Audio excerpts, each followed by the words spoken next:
మా latest videos కోసం మా ఈ తెలుగు న్యూస్ ఛానల్ సబ్స్క్రైబ్ చేసి గంట సింబల్ యాక్టివేట్ చేసుకోండి.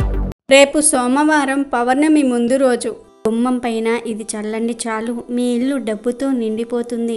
ధనం మీ ఇంటి వైపు ఆకర్షింపబడుతుంది. మీకు చక్కగా కలిసి వస్తుందని శాస్త్రాలు చెప్తూ ఉన్నాయి. ఎందుకంటే పౌర్ణమి ముందు రోజు చాలా పవిత్రమైనది, చాలా శక్తివంతమైనది. పౌర్ణమి ముందు రోజు ప్రకృతిలో అనేక మార్పులు జరుగుతాయి. పౌర్ణమి ముందు రోజు అంటే లక్ష్మీదేవికి చాలా ఇష్టం కనుక ఈరోజు గుమ్మం మీద ఇది చల్లితే మీ కష్టాలన్నీ కూడా పోతాయి. లక్ష్మీదేవి అనుగ్రహం కలుగుతుందని పెద్దలు చెప్తూ ఉన్నారు. అందరి ఇళ్ళకి గుమ్మాలు ఉంటాయి. గుమ్మం లేని ఇల్లు తెలుగు రాష్ట్రాలలో కనిపించదు. హిందూ సాంప్రదాయంలో గుమ్మానికి ఎంతో ప్రాముఖ్యత ఉంది. గుమ్మాన్ని కూడా దేవతగా చూస్తారు. ప్రతి పండుగకు, శుభకార్యాలకు గుమ్మానికి పసుపు కుంకుమ పెట్టనిదే ఎలాంటి వేడుక జరగదు. అంతటి మహోన్నతమైన ప్రాముఖ్యత గుమ్మానికి ఉంది. ఇంటి సింహద్వారం గడప ఇంటి యజమాని శ్రేయస్సుతో ముడిపడి ఉంటుంది. గడప లక్ష్మీదేవి స్వరూపము. అందుకే గడప మీద కూర్చుంటే ఇంట్లో పెద్దవారు వారిస్తారు. విదేశాలలో ఇంటి నిర్మాణంలో గడపలు ఉండవు. ఇండియాలో కూడా ఇప్పుడు అదే సాంప్రదాయం కనిపిస్తోంది. కానీ ఇంటి గడపకు ఎంతో ప్రాధాన్యత ఉంది. ఇంటి నిర్మాణం చేపట్టినప్పుడు మంచి ముహూర్తం చూస్తారు. ఇంటి సింహద్వారం నిలబెట్టేటప్పుడు కూడా ముహూర్తం పెడతారు. ఆ సమయంలో చేసే పూజలో గడప కింద వేప నూనె పోయటం, కొన్ని భగవత్ సంబంధమైన యంత్రాలు పెట్టడం, పసుపు కుంకుమ పువ్వులతో పూజ చేయటం వంటి పనులు చేస్తారు. లక్ష్మీదేవిగా భావించి ఆరాధిస్తారు. అవన్నీ చేసిన తర్వాత గుమ్మాన్ని ఎత్తుతారు. ఇంటి యజమాని నక్షత్రానికి సరిపోయే దిక్కున సింహద్వారాన్ని నిలబెడతారు. అంటే వారికి నెప్పే దిశలో ఇంటి గుమ్మం ఉండాలని చెప్తూ ఉంటారు. ఇంతటి ప్రాముఖ్యత ఉన్న గడపను కాలితో తన్నకూడదు. దానిపై కూర్చోకూడదు. ఎవరికైనా ఏదైనా వస్తువు లేదా డబ్బు ఇచ్చేటప్పుడు యువతల ఉండి అవతలి వారికి ఇవ్వకూడదు. అది శుభసూచకం కాదని పెద్దలు చెప్తూ ఉంటారు. స్త్రీలు గడప మీద కూర్చొని కన్నీరు పెట్టుకోకూడదు. చాలామంది ఇంటి గుమ్మం ముందు డస్ట్బిన్లు పెడుతూ ఉంటారు. అలా పెట్టడం వల్ల ఇంట్లో శుభం జరగదు. గుమ్మం ముందు డస్ట్బిన్లు పెట్టడం వల్ల అరిష్టం జరిగే అవకాశం ఉంది. కాబట్టి డస్ట్బిన్లు గుమ్మం ముందు పెట్టకూడదు.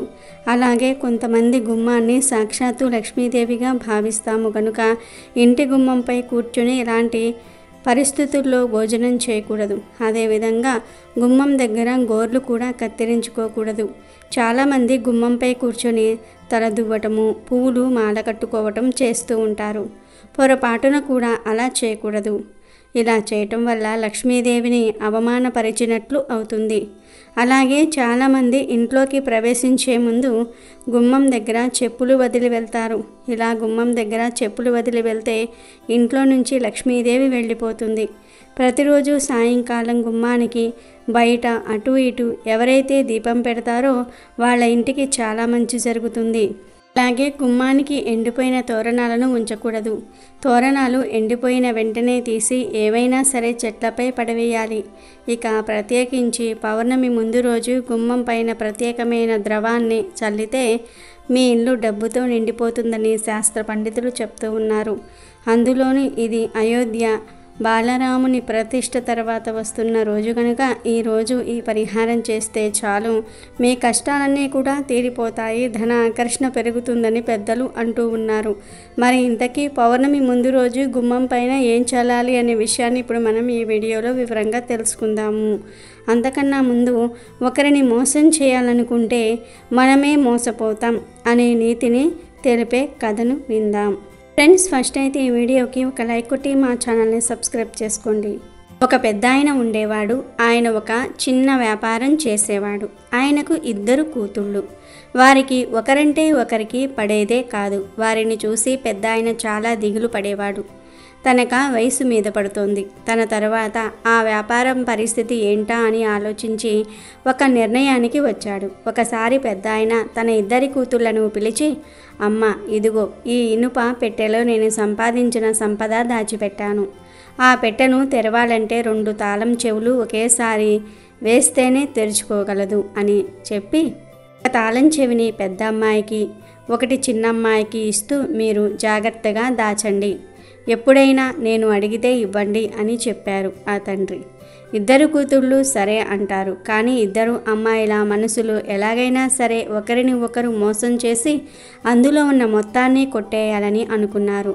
దాంతో ఇద్దరూ ఒక దొంగని పిలిచి చిన్నదాని తాళం చెవి దొంగలించమని పెద్దమ్మాయి చెప్పింది. చిన్నమ్మాయి కూడా అదే పని చేసింది. అందుకు బదులుగా అక్కడ డూప్లికేట్ తాళాలను పెట్టేశారు ఇద్దరు. ఒకరోజు తండ్రి ఇద్దరిని పిలిచి తాళం తెమ్మని చెప్పగా ఏమీ తెలియనట్టు ఇద్దరూ తెచ్చి ఇచ్చారు. ఆ తాళం చెవి చూడగానే ఇద్దరిని గదమాయించాడు ఆ పెద్దాయన. నిజం చెప్పండి, ఇవి నేను ఇచ్చిన తాళం చెవులు కాదు కదా అని అడగగానే మరొక తాళం చెవిని ఇద్దరూ తెచ్చి ఇచ్చారు. అప్పుడు ఆ పెద్దాయన తాళం తీయగా ఆ పెట్టె ఖాళీగా ఉంది. అప్పుడు కూడా ఇద్దరు ఇదే నాకు తెలియకుండా డబ్బంతా కొట్టేసింది అని ఒకరిని చూసి ఒకరు అనుకున్నారు. అప్పుడు ఆ పెద్దాయన పనివాళ్ళు ఇద్దరిని పట్టుకొచ్చారు. ఆ ఇద్దరు ఆ అమ్మాయిలు ఎంచుకున్న దొంగలు. తాళం చెవి కొట్టమంటే దొంగ నగలు డబ్బు పట్టుకొని పోకుండా ఉండగలడా? ఆ తాళాలకు డూప్లికేట్ చేసి దొంగలు డబ్బు దోచుకుంటూ ఉండగా పెద్దాయన పట్టుకున్నారు. ఇదంతా తన కూతుళ్లకు చెప్పి పెద్దాయన భార్యతో ఇలా అన్నాడు. చూడండమ్మా, ఒకరిని మోసం చేయాలని అనుకుంటే మనమే మోసపోతాము. మోసం చేసి ప్రశాంతంగా ఉండగలమా?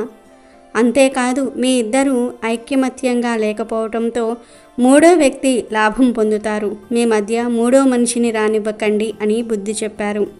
ఇది చిన్నపిల్లల కథ అవ్వవచ్చు, కానీ మనకు కూడా వర్తిస్తుంది. ఒకరిని మోసం చేస్తే మనం హాయిగా ఉండగలమా అని మనం కూడా ఆలోచించాలి. ఇక వీడియోలోకి వస్తే, ఆర్థిక సమస్యలు ఉన్నవారు లక్ష్మీదేవి అనుగ్రహంతో ధనలాభం కలగాలని కోరుకునేవారు పౌర్ణమి ముందు రోజు చక్కగా గోపంచకాన్ని తెచ్చుకోండి. అంటే నాటు ఆవులు, దేశీ ఆవులు ఉంటాయి కదా, ఆ గోవుల గోపంచకాన్ని సేకరించి తెచ్చుకోండి. స్వచ్ఛమైన గోపంచకంతోనే ఈ పరిహారాన్ని చేయండి.